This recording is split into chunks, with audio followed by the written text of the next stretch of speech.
दोस्तों आज की वीडियो में हम बात करेंगे बौद्ध धर्म की और जैन धर्म की। उत्पत्ति की बात करें तो ब्रह्मवादी वर्षव था। कृषि व्यवस्था की बात करें तो जानवरों की बलि के कारण जो है वो कृषि प्रभावित थी और पंच चिह्नित सिक्कों का प्रयोग था और जो कि जिससे कि व्यापार में वृद्धि होती थी और वैश्यों द्वारा इनका यूज किया जाता था। जैन और बौद्ध धर्म में सभी वर्णों के साथ जो है समान व्यवहार इन्होंने किया है और जो वर्ण है वो जन्म के जगह कर्म के आधार पर जो है वो हो गए थे और अहिंसा पर जो है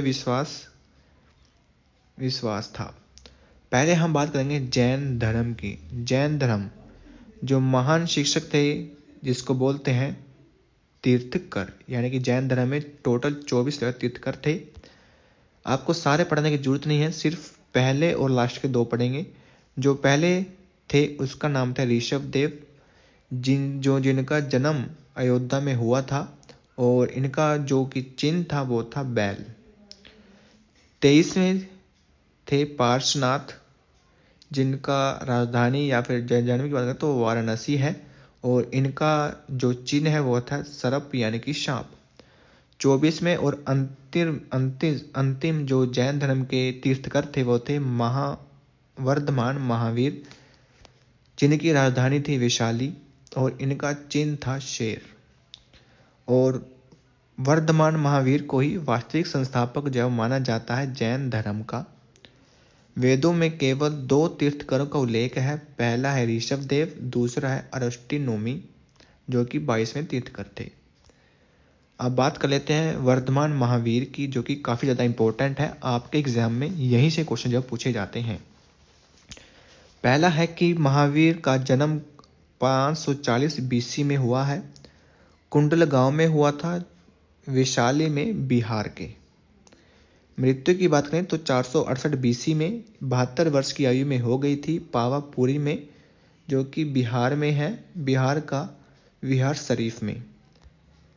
और इस मृत्यु को क्या कहते हैं जैन धर्म में, उसको बोलते हैं मोक्ष। महावीर के पिता का नाम है सिद्धार्थ, जो कि ज्ञात्रक कुल से थे, यानी कि क्षत्रिय कुल से थे। और महावीर की माता का नाम है यहाँ पर त्रिशला, पत्नी का नाम है यशोदा और उनकी पुत्री थी अनुजा प्रियदर्शनी।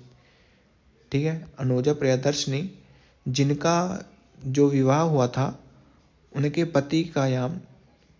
उनका पति था जमाली, जो कि महावीर का प्रथम अनुयायी था। ठीक है, यानी कि महावीर की जो पुत्री थी अनुजा प्रियदर्शनी का जो पति था वो था जमाली और इस जमाली ने जैन धर्म का यानी कि महावीर का प्रथम अनुयायी था। नेक्स्ट बात करेंगे हम कि गृह त्याग, यानी कि महावीर ने 30 वर्ष की आयु में जो गृह त्याग किया था। ठीक है, मखली घोषाल जिसको बोलते हैं आजीविक संप्रदाय था।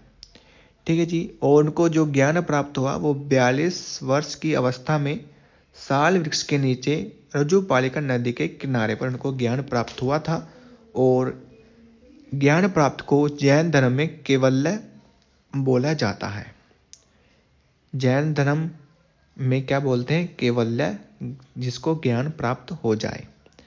अब है कि महावीर का प्रथम उपदेश कहाँ पर दिया गया, तो वो पावा में दिया गया था। बसादिश क्या होता है, यह एक जैन मठ है जो कि दक्षिण भारत में है। केवलिन यानी कि पूर्ण ज्ञान होना, जितेंद्रिय यानी कि इंद्रियों पर विजय पाने वाला। ठीक है दोस्तों, जैन दर्शन की बात करें तो 3 जैन दर्शन है। पहला है सम्यक ज्ञान, दूसरा है सम्यक आचरण, तीसरा है सम्यक दर्शन। ठीक है, यानी कि ये मोक्ष के जो 3 उपदेश हैं। नेक्स्ट है कि जीवन के 5 सिद्धांत क्या हैं जैन धर्म के अनुसार। ठीक है दोस्तों, पहला है अहिंसा, यानी कि अहिंसा न करना, दूसरा है सत्य यानी कि सच बोलना, तीसरा है अस्त्य यानी कि चोरी ना करना, चौथा है ब्रह्मचर्य यानी कि ब्रह्मचर्य का पालन करना और अपरिग्रह यानी कि भौतिक सुखों से दूर रहना। ये जैन धर्म के अनुसार जीवन के 5 सिद्धांत हैं। जैन विभाजन की बात करें तो जैन धर्म जो कि 2 भागों में बट गया था। ठीक है जी, पहला है भद्रबाहु में, दूसरा है स्थूलभद्र में। ठीक है, भद्रबाहु को दिगंबर भी बोलते हैं। अब बात करते हैं कि उत्तर भारत में अकाल के कारण जो दक्षिण भारत के जो कर्नाटक में चले गए थे भद्रबाहु। ठीक है जी, और भद्रबाहु कर्नाटक में चले गए थे कर्नाटक में, जहाँ वहाँ पर एक जगह है श्रवण बेलगोला।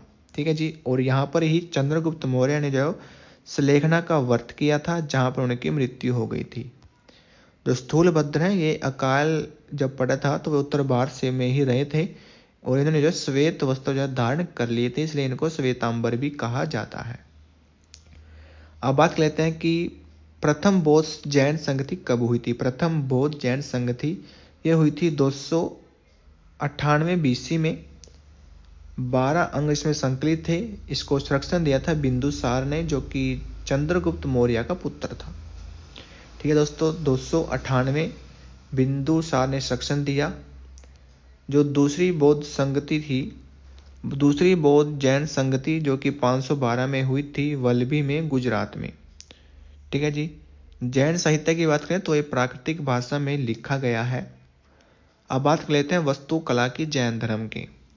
रोकट गुफा मंदिर, रोकट यानी कि पत्थर को काटकर बनाए गए मंदिर।